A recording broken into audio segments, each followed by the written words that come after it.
Alright, I'd like to talk a little bit about another video on ethical naturalism. I'm kind of reading from this book. It's called Ethical Naturalism and the Modern Worldview. So what he does in this book is he just kind of goes over all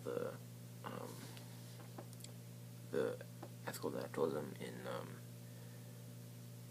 modern philosophy, ethical naturalism, as well as up to through Dewey and C.D. Broad, and even the ones that we find today. This book was published in 1960, but it has a lot of good stuff in it. He defines three kinds of ethical naturalism: classical naturalism, emotive naturalism, and logical naturalism. He also defines a metaphysical naturalism as well. I just kind of want to go over what he dubs the classical version of ethical naturalism. The classical version of ethical naturalism would be the arguments, or a set of arguments that would say that ethical statements are cognitively and semantically meaningful, and they have truth value. They are bivalent in truth. This means that an ethical statement can be also investigated within the science, as well as an ethical statement can also have value in truth, which means it can either be true or false. If you're a non-cognitivist or a emotivist or an anti-realist, you are going to say that no, that it is not possible for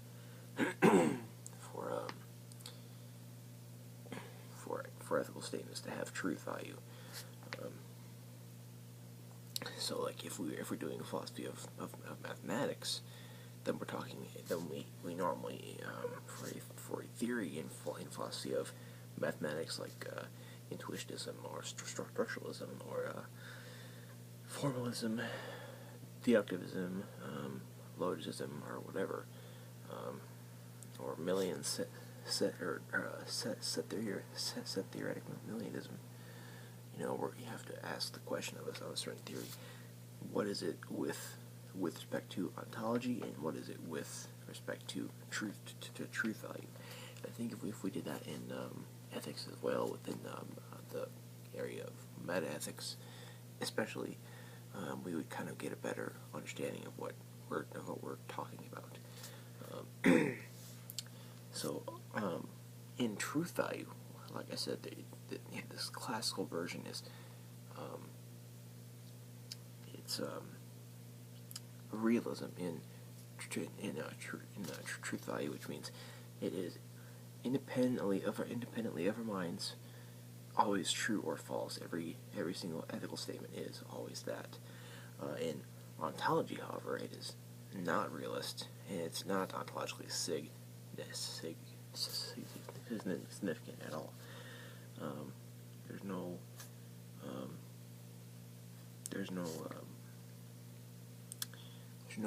ontological realism here. So, like I've said in previous ethical naturalism videos, we can have ethical naturalism with a moral relativist side or a moral realist side. A realist would be realism in ontology as well as truth value. Relativism would be realism in truth value, but not so much in ontology, because it's saying that ethical statements are relative to a society or culture, and we don't get any more objective morality than what is within a society, from more than that, from what is within a society.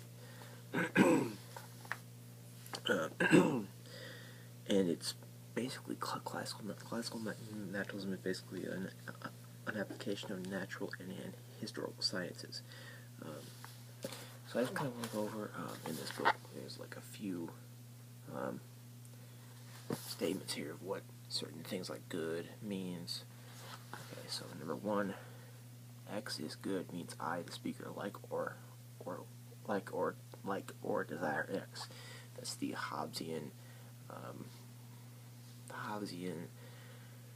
don't know if you know about Hobbes, but Hobbes wrote the Leviathan, and the Leviathan. There's a little system in there which is not realist.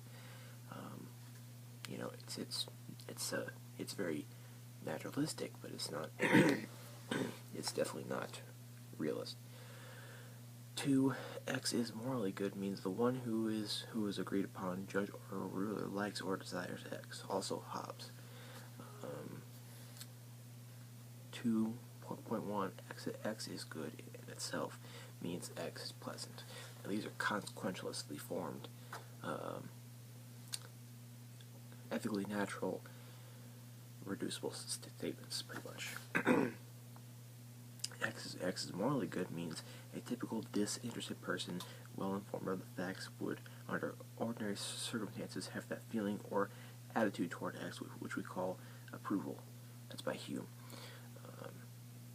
Hume wrote treatise on human nature, inquiry concerning the principles of human understanding, as well as the inquiry concerning the principles of morals.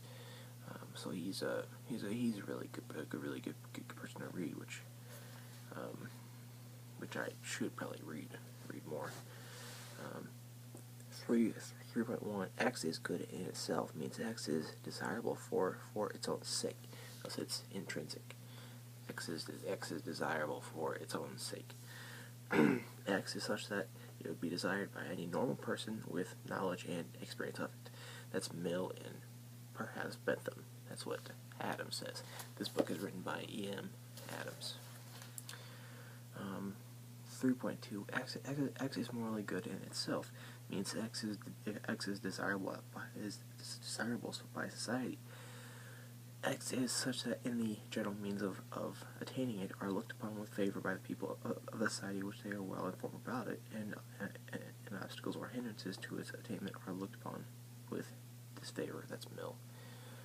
Mill wrote the book on liberty, as well as utilitarianism. If you want to know about his consequentialist, moral system based upon utility, read the utilitarianism book. X is good. 4.1 means someone has a positive interest in it. In X, that's by Perry.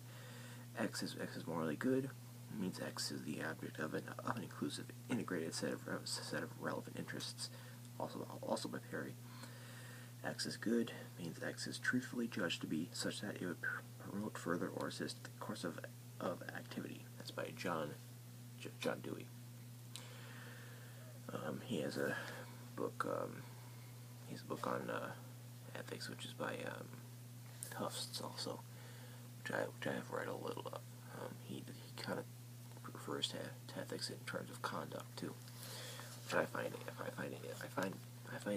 interesting when someone refers to conduct within ethics. X is morally good means X is truthfully judged to be such that it would promote, further, or assist a coordinated, unified organization of activities of the members of a society. Also by Dewey. So what I'm trying to think about here is I'm trying to think about what I'm trying to think about in this series here is like, is this true? I mean, I've almost become an actual naturalist through my kind of studies of this, but and there's a lot of epistemology associated with it, and epistemology has to do with if ethical statements are natural, can we know about them? Can we know about the reducibilities that Moore says that there is none? And I think if we're going to be a naturalist, we have to have an account of the metaphysics. We have to say, well, what is it in truth value? What is it in ontology? As well as have a certain epistemology as to how has to say if this is natural.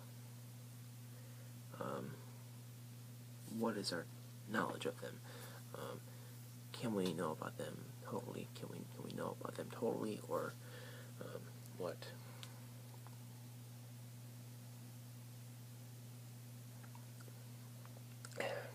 Coffee. Anyway, yeah, I'm just kind of thinking on this. I'll probably do like maybe four or five more videos besides this in the series.